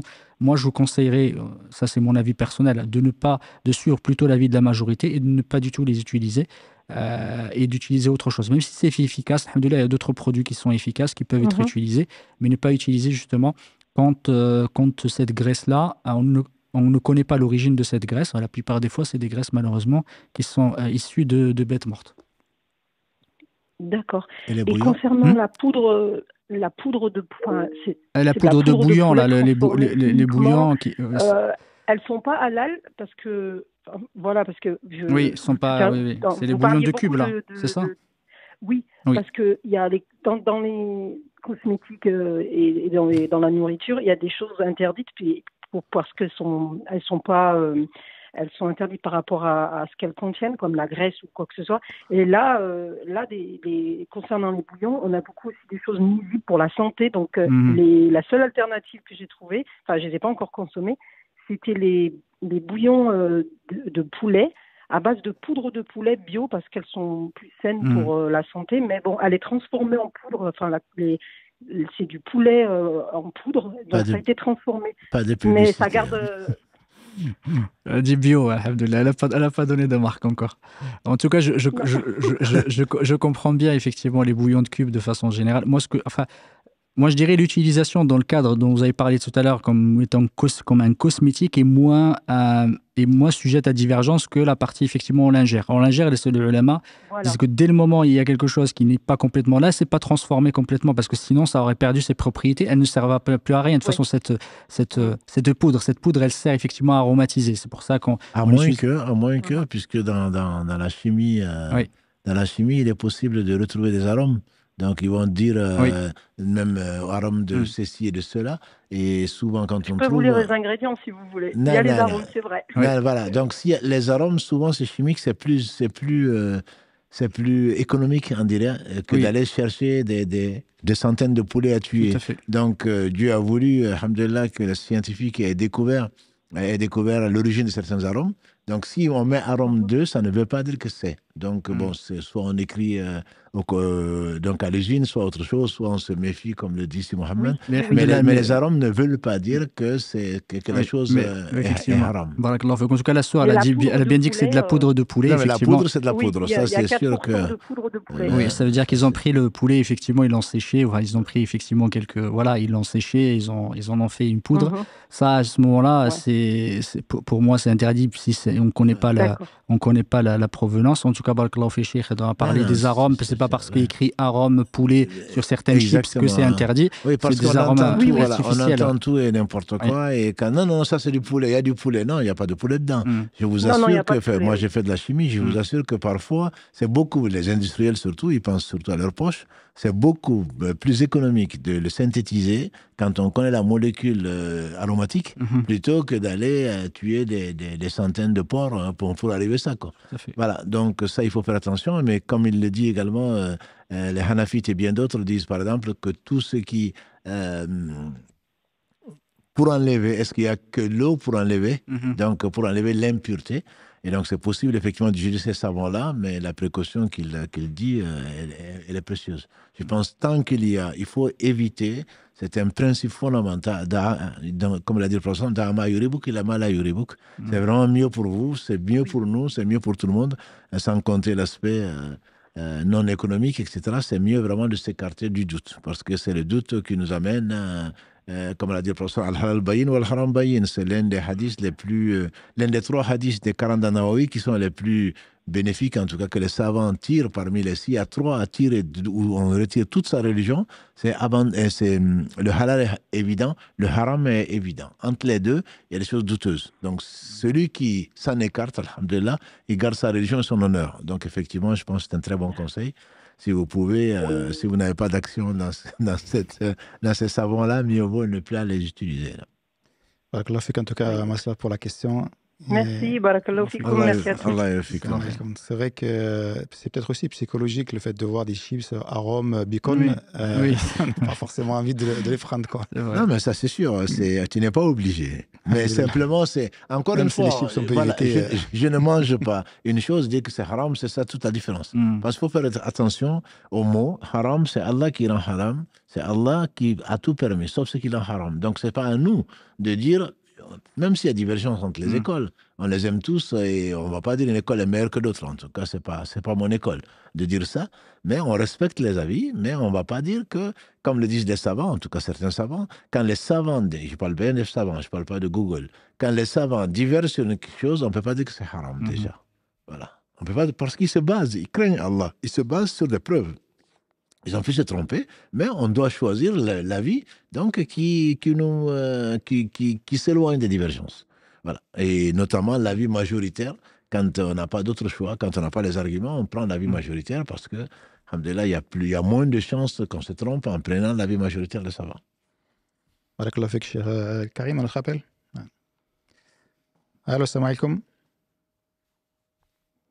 Allô. Ah, il a raccroché, alhamdoulilah. Une question écrite, cher. Encore, c'est les grandes ablutions, et notamment une femme, elle dit si on a les menstrues qui s'arrêtent dans la journée alors qu'on est plein de travail, donc elle ne peut pas rentrer chez elle pour faire les ablutions, est-ce qu'elle continue sa journée de travail normalement? Mais continue sa journée de travail normalement, son jeûne, oui. Là, il n'y a pas de divergence dessus. Là, il n'y a pas de divergence dessus. Le jeûne, elle ne peut pas. Mais pour la prière. Je pense pour la prière, oui. Oui, oui, non, mais justement, je pense que pour le jeûne, il n'y a pas de souci. Il n'y a pas de souci, elle ne va pas s'arrêter de manger et de boire.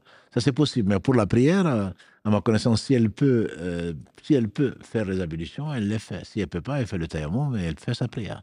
Elle ne va pas laisser la prière parce qu'il se peut qu'elle ne rentre pas. Ce n'est pas pour la stresser, c'est peut qu'elle ne rentre pas. Et une prière qui n'est pas faite à l'heure, je ne parle pas du dohr par rapport au asr, mais par exemple, elle n'a pas fait la prière du dohr et puis elle va rentrer entre les bouchons et le reste, elle va rentrer le soir.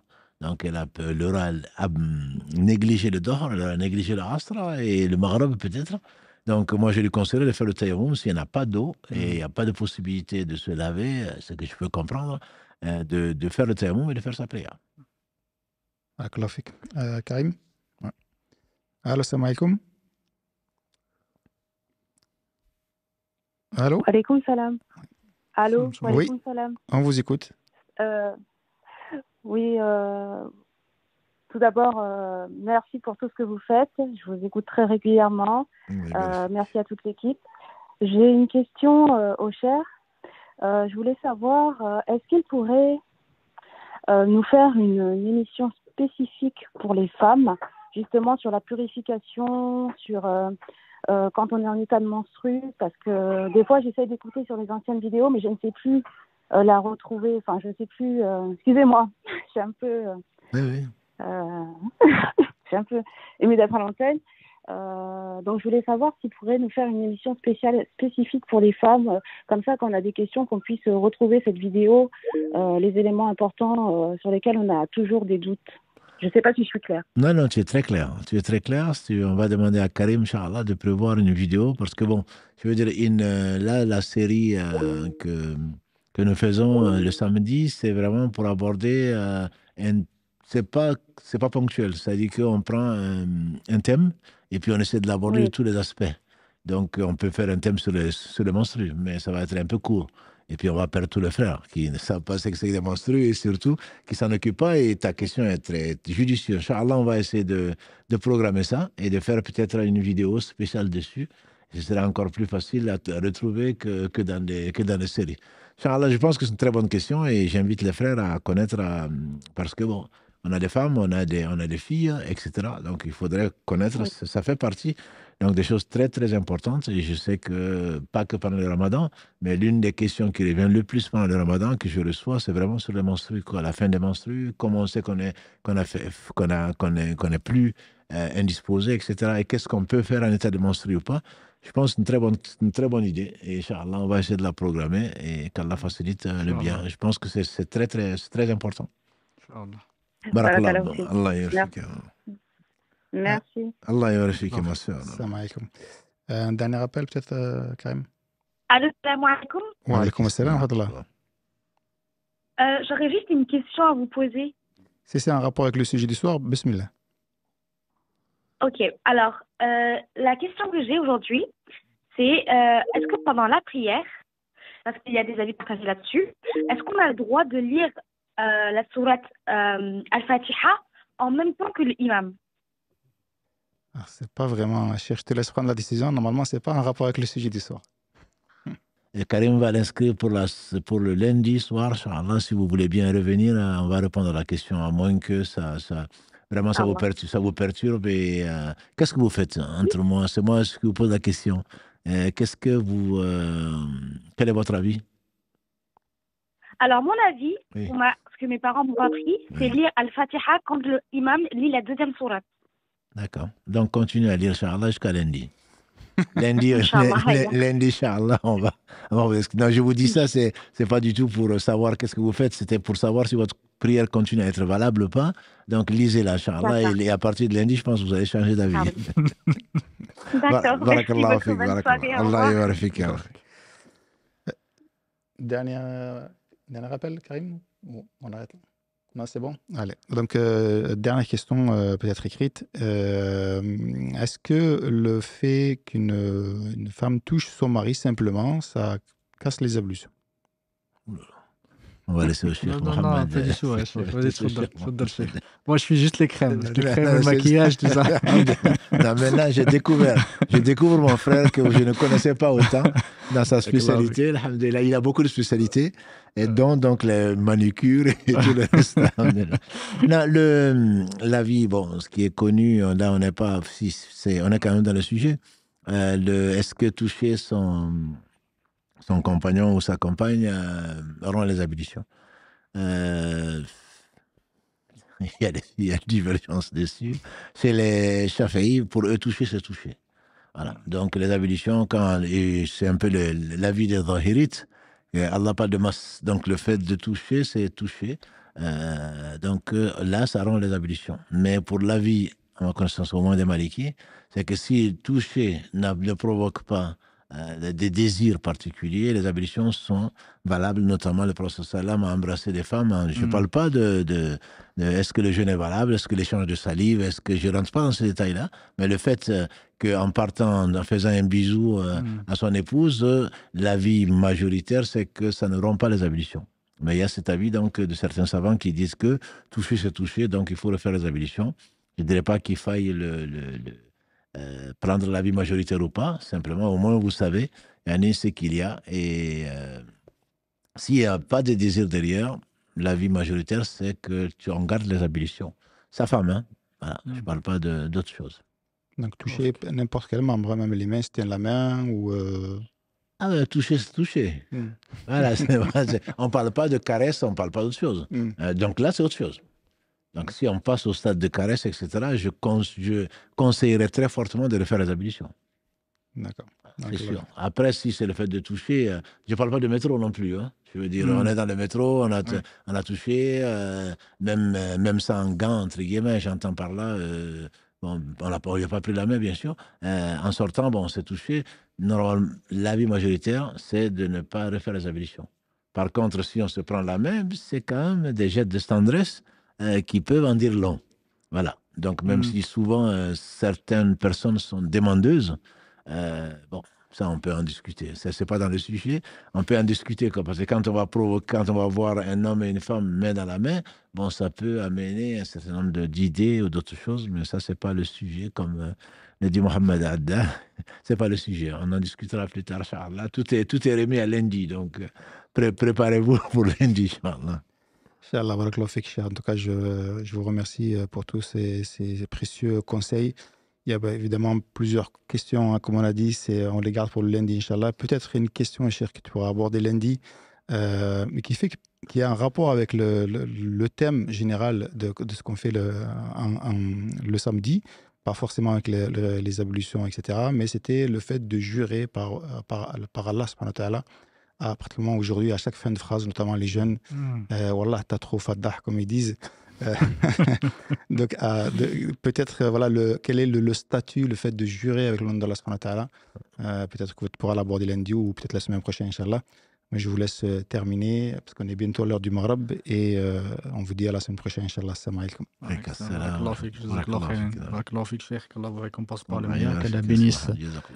Qu'Allah te bénisse, qu'Allah bénisse les frères, leurs biens, leur famille et eux-mêmes. Et on se revoit la semaine prochaine pour continuer sur les questions nouvelles, mais concernant la prière. Bi'idhnillahi ta'ala. Subhanakallahumma wa bihamdik. أشهد أن لا إله إلا أنت أستغفرك وأتوب إليك. سبحان ربك رب العزة عما يصفون وسلام على المرسلين والحمد لله رب العالمين.